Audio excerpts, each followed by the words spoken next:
Good evening, I'm Ces Oreña-Drilon. I'm Pauline Verzosa. And I'm Shawn Yao. The big stories tonight. Trust ratings of President Marcos recover, but Vice President Sara Duterte is still the most trusted top official in the country. And speaking of the VP, majority of Filipinos believe she should address impeachment charges against her. And another witness in the missing Sabongeros case comes forward, and he and self-proclaimed whistleblower Julie Patidongan go back a long way. How will the new testimony impact the few years old case?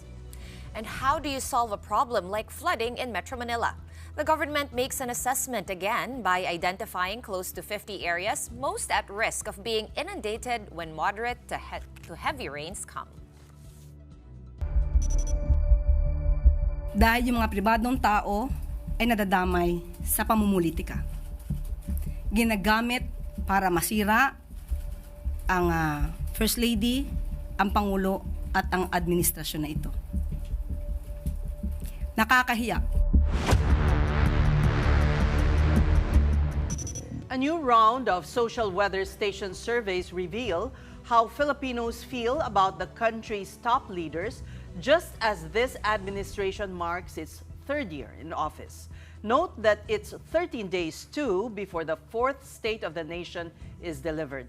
In one SWS finding, majority or 66% of Filipinos say Vice President Sara Duterte should face impeachment charges.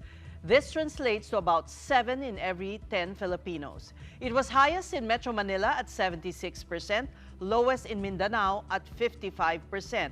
Despite that, a separate SWS survey shows Duterte maintaining her trust rating at 61%. That's about 6 in 10 Filipinos who trust her. Meanwhile, President Bongbong Marcos Jr.'s trust rating rose to 48% in June. That's a 10-point increase from the month prior, meaning about 5 in 10 Filipinos have much trust in him. Both surveys were commissioned by the Strat-based group and conducted from June 25 to 29, making them among the first surveys conducted after the May 2025 elections. Each polled 1,200 Filipino adults nationwide with a margin of error of plus or minus 3%. Strat-based President Dindo Manhit said the increase indicates renewed public confidence in the Marcos administration. In an interview on our sister program Storycon, Manhit said the government must fully implement its 2025 programs and communicate them beyond traditional media. He also urged Marcos to address rising prices as well as wages and jobs in his upcoming SONA. Just to harness the different programs of government funded by the 2025 budget and properly communicated. At beyond the traditional media, because really, there's data that we just got briefed about it, that the source of news now for at least 75% of Filipinos is online, be it Facebook and online news. So imagine the power of social media. So you have to fight also at that level. I think he needs to focus on what is critical to the Filipino people right now. Inflation as a technical term might be going down, but the reality for the public is mahal ang bilihin. Then mahal bilihin is connected to wages and also to actual jobs itself. So those three things, presyo, trabaho, kitas. Still in Malacanang, the palace has denied speculation of the president's wife's involvement in the death of Rustan's Commercial Corporation executive Juan Paulo Tantoco. In a press briefing, Palace Press Officer Claire Castro branded as fake the supposed police report that mentioned First Lady Liza Araneta-Marcos as one of Tantoco's companions at the time of his demise. The Los Angeles medical examiner said the businessman died from effects of cocaine use. Castro also denied that Tantoco was part of the First Lady's official entourage during her visit to Los Angeles, California in March this year. Castro also explained Mrs. Marcos's activities on March 8, the day of Tantoco's death. Tandaan po natin, ang unang ginang po nung siya ay nasa Los Angeles ay meron po siyang security service na provide ng US. At meron din po siyang kasamang PSG. Hindi rin po siya nag-stay sa nasabing hotel. ni Mr. Tantoco. Iba po ang kanyang hotel. March 8, makikita niyo po sa screen na mayroong konsyerto para sa Filipino. Makikita niyo sa larawan din, Secretary Cristina Frasco. March 8 yan ginanap, hapon hanggang gabi. The palace press officer was visibly upset by questions on Tantoco's death. She lamented that despite proof of the First Lady's activities in the U.S. on social media, detractors continue to tell a different story to deceive Filipinos. Nakakalungkot dahil yung mga pribadong tao na nagluluksa ay nadadamay sa pamumulitika. Ginagamit ng ibang mga obstructionists para masira ang First Lady, ang Pangulo at ang administrasyon na ito. Nakakahiya ang kanilang mga ginagawa. Sa mga journalist na nagpapanggap na kayo journalist, pero lumalabas na kayo propagandista, maawa po kayo sa bansa. Maawa po kayo sa taong bayan. Huwag niyo pong lokohin ang mga Pilipino. In other palace news, newly minted Presidential Communications Secretary Dave Gomez confirms that he has asked all officials in the agency to quit. He explained that this is part of the standard transition process, that is, to have all political appointees turn in their courtesy resignations.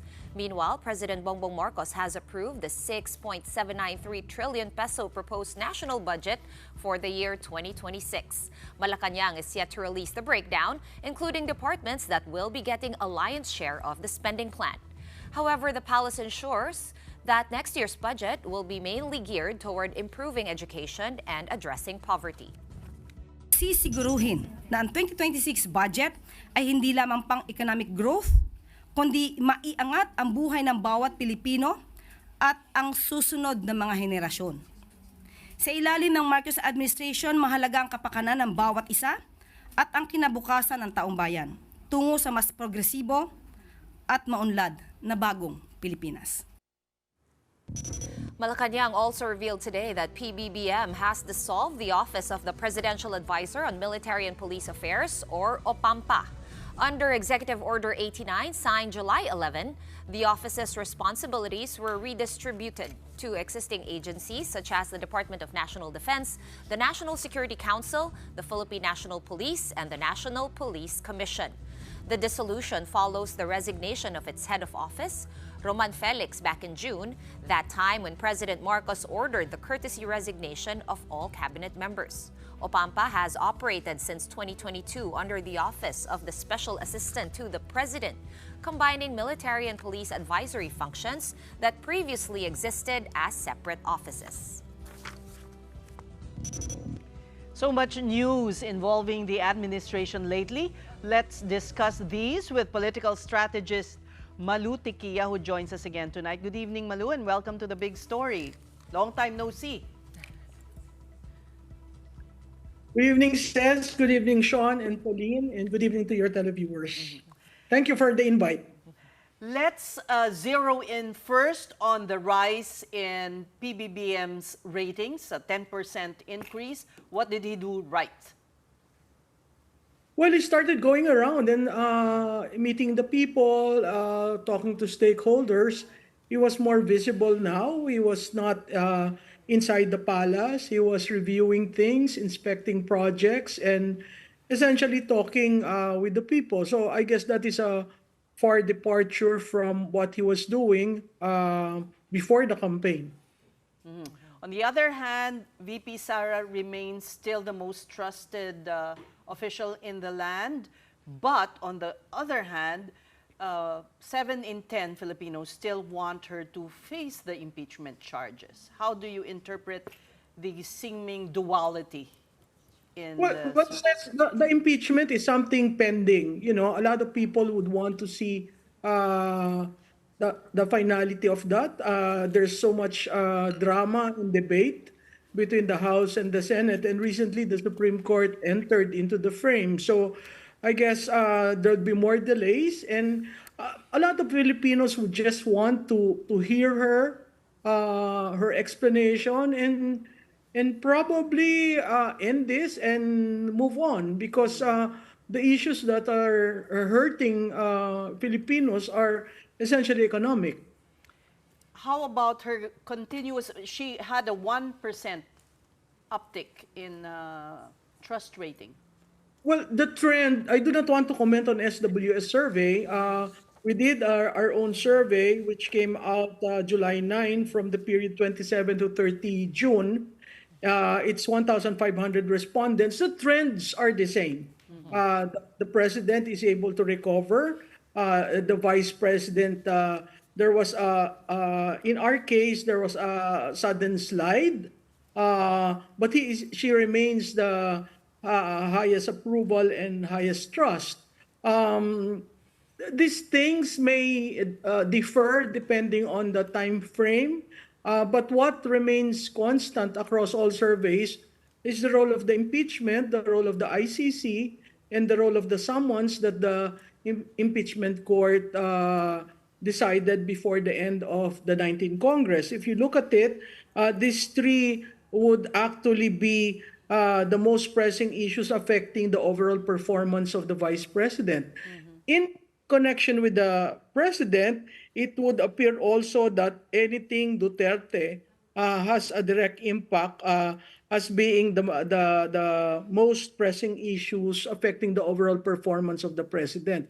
So, the unity really affected both. Not the unity, the sudden departure from the unity affected both. So I think we will see that until the end of this term, and whoever is able to capture the ability to rise on the challenges of a divided leadership will probably be able to weather the storm politically. Okay, we also have Malu as a development, our fifth PCO secretary in 3 years. Was this really necessary? I mean, the survey results came out, right? And they show an improvement. So how can Dave Gomez, the new secretary of the PCO, improve on these numbers? Well, Mr. Gomez is a good friend. He knows his comms, very steep in strategic comms. He came from the private sector, but he had a time with, I think, the Philippine Star when he was starting his career. Interestingly, he is the fifth, but if you're going to review the terms of from Secretary Angeles Grafil Chavez Ruiz, it's only Secretary Grafil who was able to go beyond the 5 months. She was able to clock in 2 years, but the rest, Angeles was there for 4 months, Chavez for 5 months, Ruiz for 5 months, and Dave Gomez is just there for 5 days. What does it tell you? It tells you that it's not the problem of the people being appointed as PCO. I think it's essentially the problem of the institution of the office of the president. How would you want to be communicated is a problem that baffles them probably since day one. We have not seen a president do a national address on critical issues. We have not seen the president engaging on a national discussion on issues. And recently, we've just had this press briefer who's really, is not doing communication at all. She is, I have often say that her joining the PCO is the lowest level of presidential communication I have seen in all through my professional career. Because presidential communication is really an art.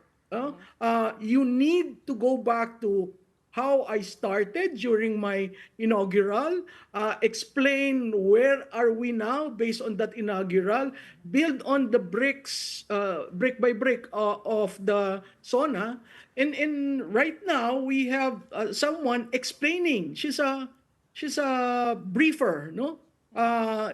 You have to communicate. You have to explain programs, projects, funding. But Undersecretary Castro has a default blame factor, and that is Duterte. If you're going to count the number of times she has been doing her briefing, and you correlate the number of times that Duterte has been mentioned, there are more Dutertes mentioned in every briefing than anyone ever who has done presidential communication in the past. Right. Certainly, she does keep the Duterte in the headlines. And what does this mean for the vice president? Is it actually a plus or a minus for her? Well, in political management, whether it's good or it's bad, when your name is always presented on a daily basis, I would chalk that up as being helping her brand, whether it's negative or positive, because she is given a chance to rebut. It's interesting the way they responded to the problem in LA. Because when I heard your report, there is one person who came out asking the palace to explain the First Lady's role in the death of the Rustan's heir. And that is Senator, the sister of the president. So is she now calling the sister of the president fake news peddler?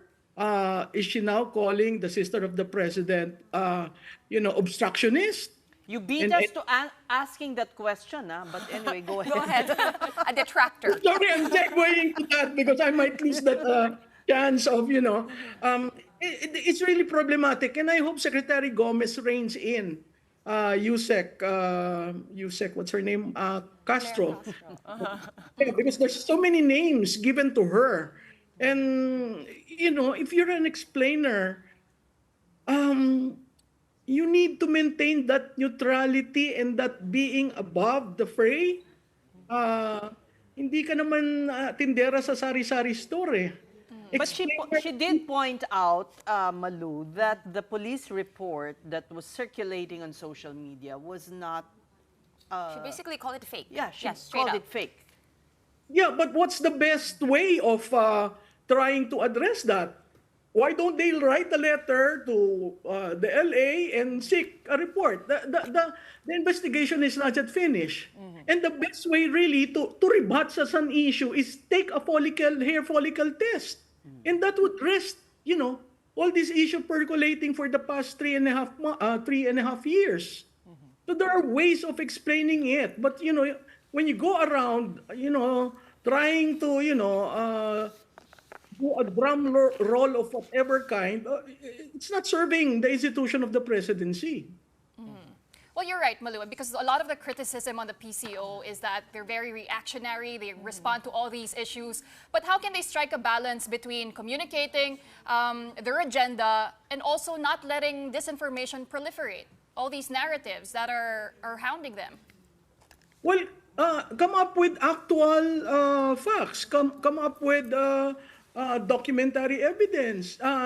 Don't just stop at labeling something as fake news or false narrative, or that is not true, or by default that is done by enemies of the president, enemies of the first lady. That's not true. People care about this country, and whenever you make your stand and you make sure that you are there to make that stand, it's because people love this country and they want something positive out of the last remaining 3 years. Or picturing them as obstructionists. Yeah, I mean, seriously? Commenting is being obstructionist? Isn't she the one being obstructionist? Because she is not communicating. Okay, Malu, on a different topic. Well, in 13 days, the State of the Nation address is happening. President Bongbong Marcos will be delivering his SONA on July 28. What do you want to hear? I mean, last year he made a bombshell announcement of banning pogos, and now the talk of the town is online gambling. Do you think he should go towards that direction? It's very predictable. They sort of build on an issue, and then voila, it becomes now the centerpiece of the State of the Nation address. I don't think people would want to. Yeah, it is a concern about the Sabongeros. Where are they, etc., etc. The concern really is about PIGO and the influence of online gambling on Filipinos who are, You don't have to dress up. You don't have to go to the casinos. You just have to engage. And there's a lot of Filipino families suffering because of that. Now, are you going to remove Ban Pigo? At the end of the day, it's still PAGCOR operating it. So I would rather he paints finally the canvas. Where are you going to bring this country in the next 3 years? And that's a short runway.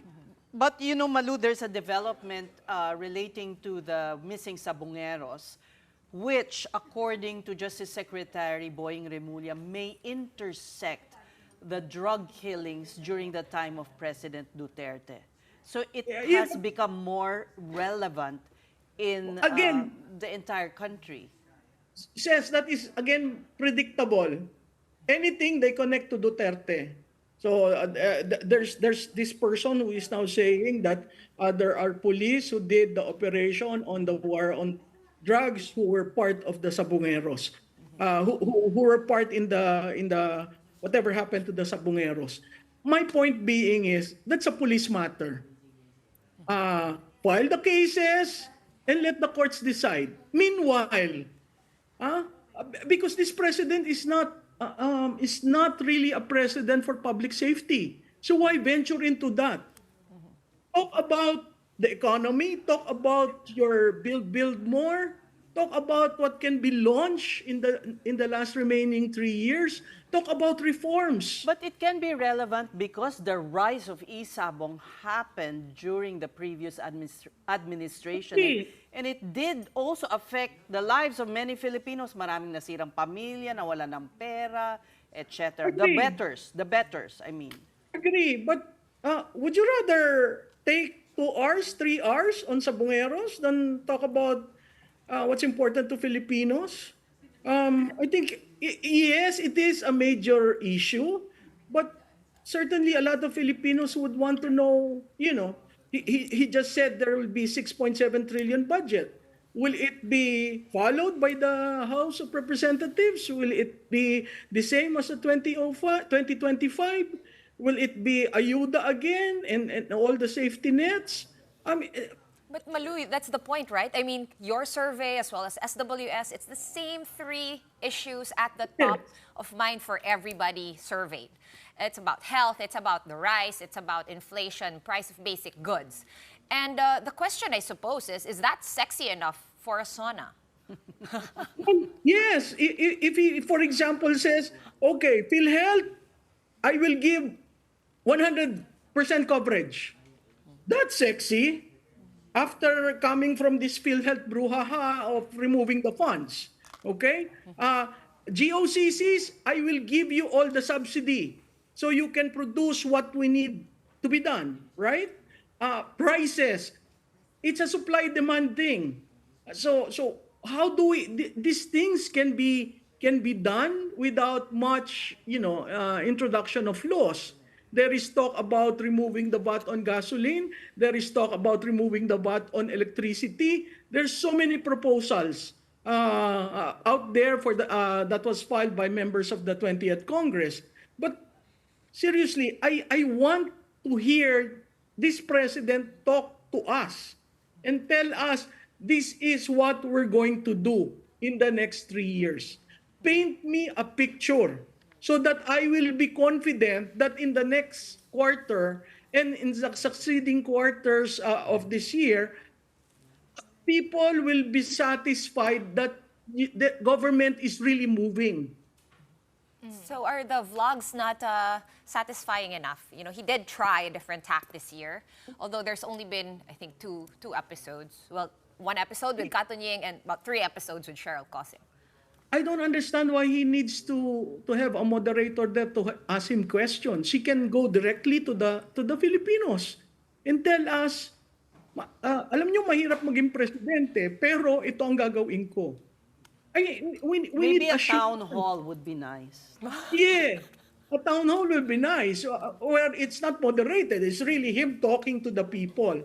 All we need is an assurance that the next 3 years, business will expand. They will not wait for something.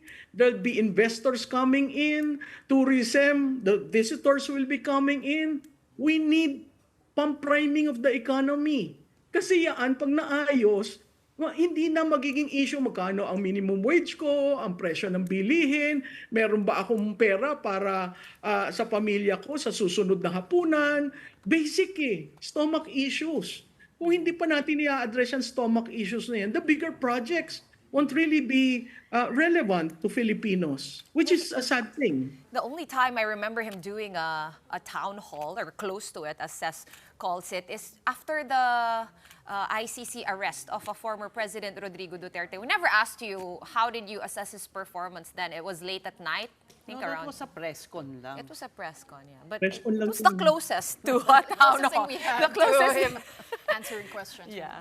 Parang walang nakikinig sa kanya kasi hindi sanay ang tao, alas 11, alas 12, nagsasalita siya. 'Di ba? I mean, hindi naman siya si Digong So I don't expect him to be doing that. Pero I expect him to be addressing more often the public and really engaging. Kasi yung pag-ikot niya, nakakapagod yun Samantalang pag nag-a-address ka sa taong bayan, katulad dito na pag nanonood sa inyo, mas nalalaman ng taong bayan, di ba? So maraming kailangan baguhin sa presidential communication. Pero certainly, kailangan alsin yung balahura doon. Kasi kung ang pagbabalahura ay nag-emanate sa presidential podium, medyo may problema tayo doon. If we can switch to a different topic, I caught your blog, Finidyo sa akin ng YouTube ko.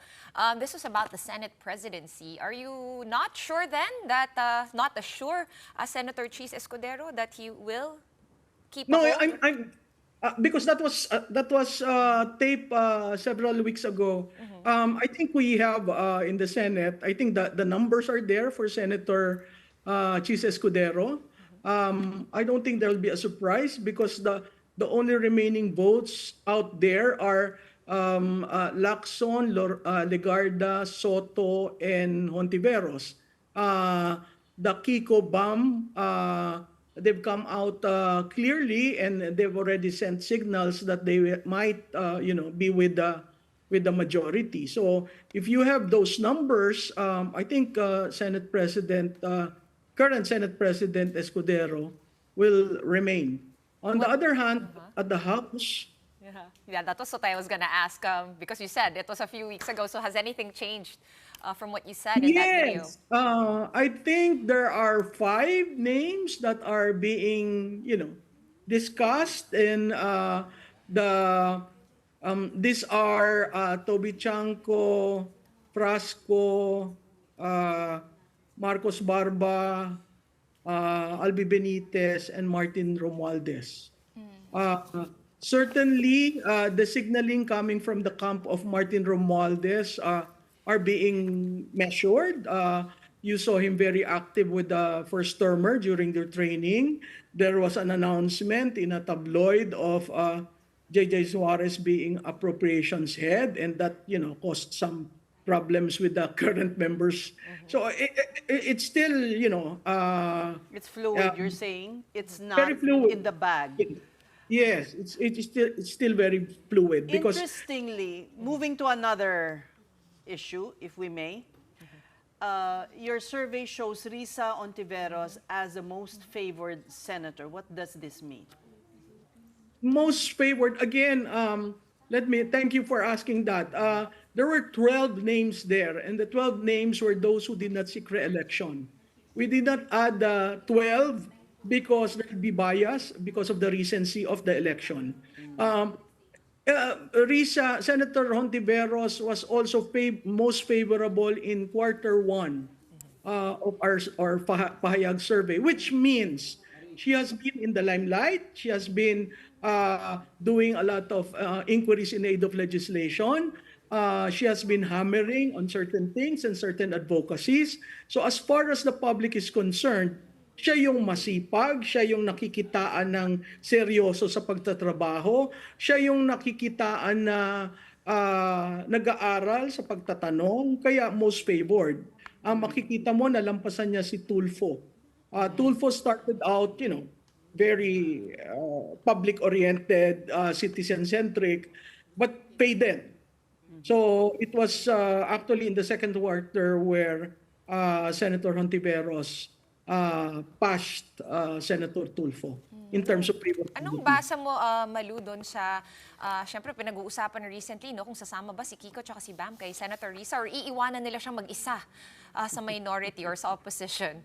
What's your fearless forecast on that? I think they will join the majority simply because they are first termers again. They are adjusting. They are coming in the last 3 years of the Marcos administration. Will they be minority? I doubt very much because I think the plan, as we have seen in the results of the campaign, is to build the center, to build a base where there are enough, multicolors in terms of building the party moving forward for 2028. To widen their base. Yes, Yeah. base. So it's always intriguing talking to you. Malu, we thank you for your time. That was Salamat. political strategist Malu Tikia. All right, we're just going to take a quick break, but coming up, a News 5 exclusive. Another self-proclaimed witness has surfaced in the missing Sabongeros case, pointing to an organized abduction and killing spree in the world of online cockfighting. We have the details of that when the Big Story returns. Keep it here on One News.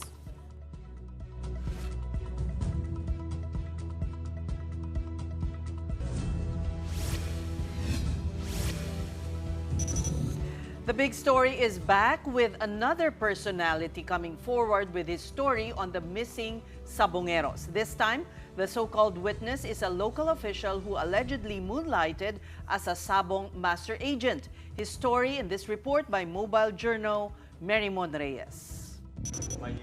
Arvin Mangiat is an elected councilor in Calamba, Laguna. But he's far from a very comfortable or fulfilled position now that he believes his life is in danger. In an interview with News 5, Mangiat admitted to serving as a master agent in cockfight operations in Calamba. As master agent, he acts as a middleman among online platforms and individual bettors, recruits players, processes bets, and manages payouts. Mangiat says he's actually a good friend of businessman Atong Ang and Manila Arena's head of security, Julie Dondon Patidongan, who we now know as alias Totoy, the whistleblower in the case of the missing Sabongeros. But everything changed when a cockfight enthusiast attempted to escape AA Cobra Farm in Santa Cruz, Laguna back in June 2021.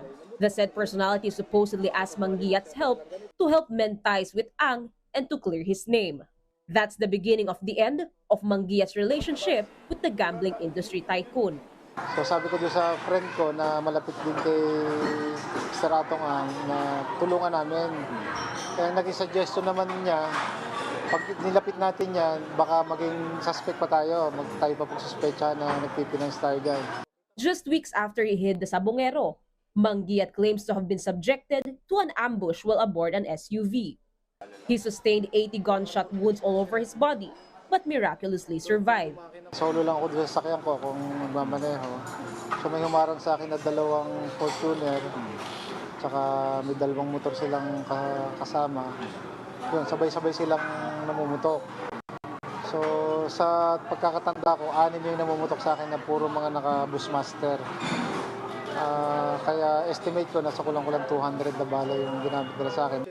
Back then, Mangia believed that it was Patidongan who initiated the ambush against him, along with Calamba policemen whom he alleges were in cahoots with alias Totoy.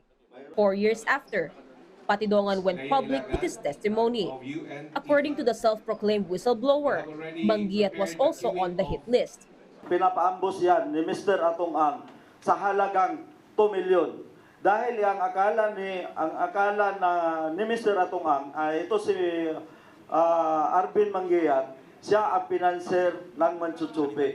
Ngayon, minisyonan na pinapaambos. Kinabukasan, parang gusto na manghingi yung mga dumali kay Mangiat. Sabi ko kay Mr. Atong Ang, bakit ko bigyan ng 2 milyon yan? Eh hindi naman namatay si Marvin Mangiat. Kasi nung maambush naman ako, hindi ko sinaspect si Mr. Atong Ang. At wala sa hinagap ko na magagawa niya yun sa akin. Unang-una, wala naman akong naging utang nung Master Agent ako. Despite the attempt to his life, Mangiat did not file charges, at least not yet. He first requested a ballistics test and cross-matching of bullets used on him during the ambush. And on the firearms of policemen, Patidongan is tagging in the incident. On Monday, Patidongan filed administrative complaints against 12 PNP officials. Those in active service collectively denied any involvement, saying they are surprised that they are being baselessly dragged into the issue. But as soon as they received a copy of the formal complaint, they promised to respond at the proper forum and at the appropriate time. Retired General Jonel Estomo, whom Patidongan said threatened him when he went public with his testimony on the missing Sabongeros, also categorically denied his involvement, saying he will present evidence to clear his name. Estomo added, his lawyers are already preparing appropriate charges to counter what he calls are malicious and baseless accusations against him. According to the National Police Commission, it has already sent summons to the 12 cops tagged by Patidongan in his complaint affidavit. These police officers have 5 days to respond from receipt of the summons. Upon initial evaluation, the EMIS found out that the case must proceed, so they issued summons. To clarify as well, alias Totoy actually sued 18 names, 18 policemen in his complaint affidavit.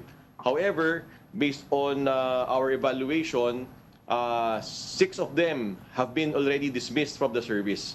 12 na lang po ang nasa active service. So yung 12 po na yon, yung po ngayon na pinapasagot ng EMIS ho natin sa Napolco. Mobile journalist Mary Mon Reyes, we are One News. And as the search continues for more remains of missing Sabongeros, the PNP's forensics group is also busy identifying and matching bones recovered from Taal Lake. So far, they have confirmed 6 out of 90 samples as human bones. But the work is actually just beginning. The next step is to try and extract DNA samples from these remains. A daunting task as the bones have long been submerged in Taal Lake. This process will take a week and another week to match any recovered DNA with samples taken from relatives of the missing. May katagalan po nababad, so may changes na sa bones. Kaya nagkahalo-halo pa nga po eh. Pina-prioritize natin yung bigger bones kasi we know na pag may bigger bones po, mas may tendency na may yield po tayo sa DNA. Yung accuracy po niyan, kasi yung ginagamit po natin mga reagent po, specific po yan sa human. So as long as maka-generate kami, that is very specific po sa human. So far po, yung dun sa mga kamag-anak na pinasa sa amin, we already have 18 po na samples ng mga kamag-anak po for possible matching po. I wouldn't discount the possibility na makakuha. I wouldn't also discount the possibility na hindi kami makakuha. Day 5 of the search over at Taal Lake saw the use of a remotely operated vehicle, or ROV. The Coast Guard initially tested the ROV's capability and endurance, subjecting it to trial dives today. According to the PCG, the ROV worked quite well and actually saw more evidence at the search site. The PCG, however, did not elaborate on what the ROV saw exactly. Meanwhile, the Justice Department is opening its doors to families of missing Sabongeros who have withdrawn from the cases filed the past years. State Prosecutor General Richard Fadulion says the DOJ will assist them if they decide to cooperate again with the investigation. Fadulion says 7 earlier complainants linked to disappearances from the Manila Arena and San Pablo, Laguna have withdrawn. All accused in the cases are now out on bail. Siguro with all these developments na buhayan ng loob, kailangan lang natin sila makausap para malaman natin ano ba ang naging dahilan ng inyong pag-urong at ano ang dahilan ng inyong kagustuhan ngayon na magbalik at makipagtulungan dito sa mga kasong naka-file sa husgado. Meanwhile, more lawmakers are calling for a ban against online gambling. Manila's 6th District Representative Benny Abante filed a bill calling for a total ban on e-games and off-site betting, including e-sabong. At the upper chamber, Senator Raffy Tulfo is filing a similar measure. Tulfo also said all ads on electronic betting must be stopped, and big names behind this, including politicians, must be investigated. And while this is pending, the senator said it would be best if the president already addresses it in his SONA on July 28. mga sasabihin niya. Of course, meron nung nag-prepare ng kanyang speech, meron mga nag-advise sa kanya. Pero ang gusto ko sana, wish ko lang, hindi naman siguro masama mag-wish. Sabi nga nila, sa SONA, baka pwedeng isali ng, sabi ko, big man, Mr. President, pwede mo isama sa SONA mo yung tungkol dito sa problema natin sa online gambling. Hindi ko dinidiktahan, hindi ko sinasabihan ang ating Pangulo because desisyon niya yan. Ayokong pakialaman yung lahat ng mga ginagawa niya. In fact, karamihan sa kanya mga ginagawa ay support dahil nakita ko na kapareho na advocacy ako, I support him. But dito, ako ay nag-wish lamang na sana ay makarating sa Pangulo kung gaano kalala na itong problema sa online gaming. Let's be practical. It will take some time dahil maraming haharang, maraming pipigil, maraming maglalabi. And you know how powerful they are, these people behind. Ikaw na mismo nagsabi, may mga malalaking taong nasa likod niyan. Of course, isa yun sa mga tututol.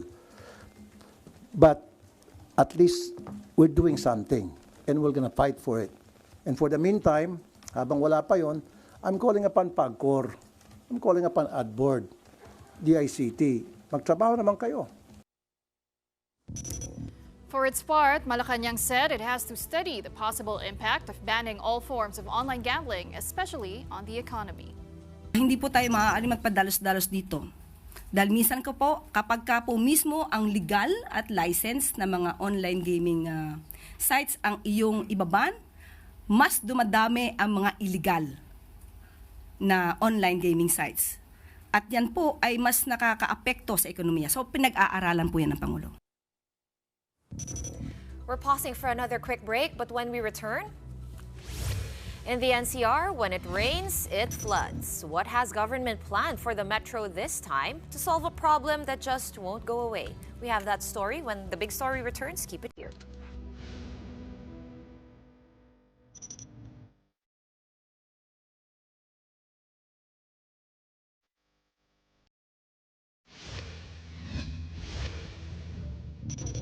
Welcome back to the big story. Once again, the Department of Justice is seeking to overturn the acquittal of Mamamayang Liberal Party List Representative Laila De Lima and her former aide Ronnie Dayan. The DOJ panel of prosecutors filed a motion for reconsideration before the Muntinlupa Court, asking it to reverse its June 27 decision that cleared De Lima and Dayan of drug charges. The court had ruled that there was reasonable doubt, largely due to the recantation of former Bureau of Corrections Chief Rafael Ragos. But the DOJ argues the court gave too much weight to Ragos's retraction, saying it should not have been enough to undermine his original testimony given under oath. They point out that Ragos had consistently testified in Congress, in the Senate, and during trial that he personally delivered drug money to De Lima and Dayan. Prosecutors also stressed that Ragos's testimony was not only detailed and consistent, but also corroborated by several other witnesses.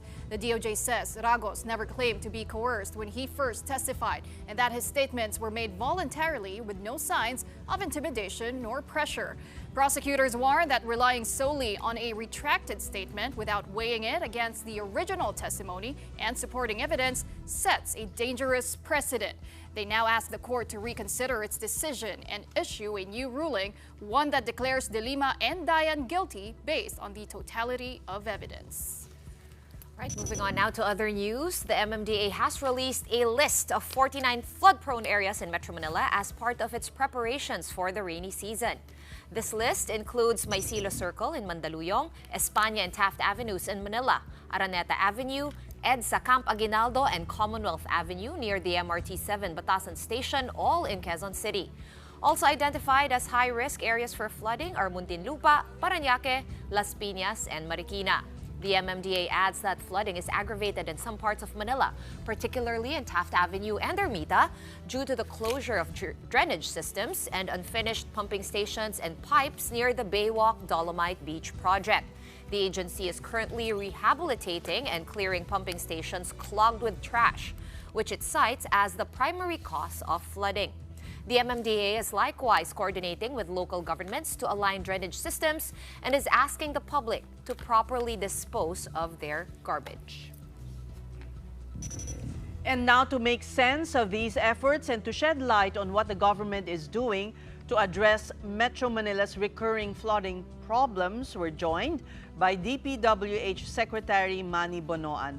Welcome back to the program, Mr. Secretary.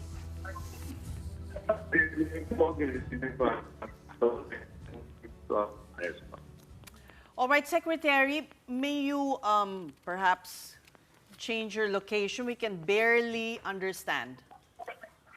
Okay. There. That's good. Is this okay? Yes, sir. Okay. Oh, yeah. Thank you. Well, Thank you very much. All right. May we zero in on the Dolomite Beach in Manila, which is said to be aggravating flooding in that area. Is that correct? Well, at one point in time, I think they requested us to extend the pipes, actually, that discharges the flood waters from one of the pumping stations through the Dolomite Beach, underneath the Dolomite Beach. And I think one of the problems there now, actually, at the outlet, siguro baka silted na po yung... Secretary, sorry to interrupt, Secretary, but you're coming in choppy again. Can you kindly repeat your answer? I was saying that at some point... Hello? It's Hello. very choppy, Secretary. Secretary. Can we try again? Can I call? Yeah. Can I? May we have you relocate again? myself? Yes, perhaps Yeah. you can. May we call you again? Yes, please. Yes. Thank you. Baka naman, nasaan kaya si Secretary? Huwag naman sa mga baha.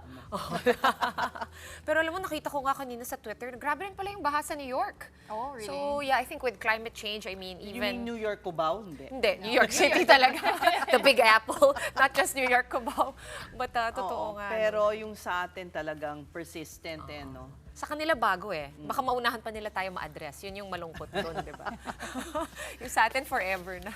Yeah, but the areas you mentioned earlier, right? May Silo Circle, Camp Crame, EDSA, those are the areas talaga na laging binabaha. Konting ulan lang. Konting hindi ba? ulan lang. Pero yung may Silo Circle, di mo napansin, for the past 2 years, parang may major construction na nagyayari. Yes, And I thought it was a flood-related, control. yeah. Pero hindi ko rin actually sure. Do we have... Hopefully. Okay, Secretary, welcome back. Ay, wala pa. Oh, okay. Pero yun nga yung Dolomite Beach, looking back, that was pre-pandemic pa and we were chatting about it earlier. Remember when parang it was met with so much joy. People went to the... Especially spent their nung na-lockdown. days in the Dolomite Beach. Okay, welcome back to the program, Mr. Secretary. Yes po, yes. Ayan.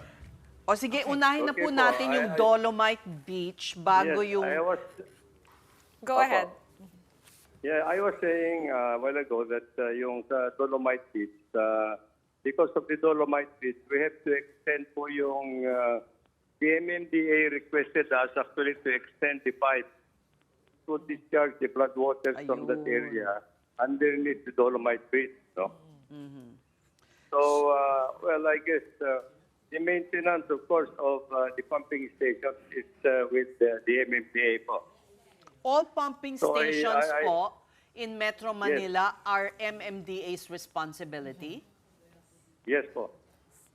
Yes, nabanggit nyo nga nasa charter na ng MMDA, di ba? Parang nga, kumbaga, hindi na nasa DPWH at nasa MMDA ng responsibility ng flooding in Metro Manila. Ano po yung role ng DPWH Secretary? Ano pong magagawa nyo to help them?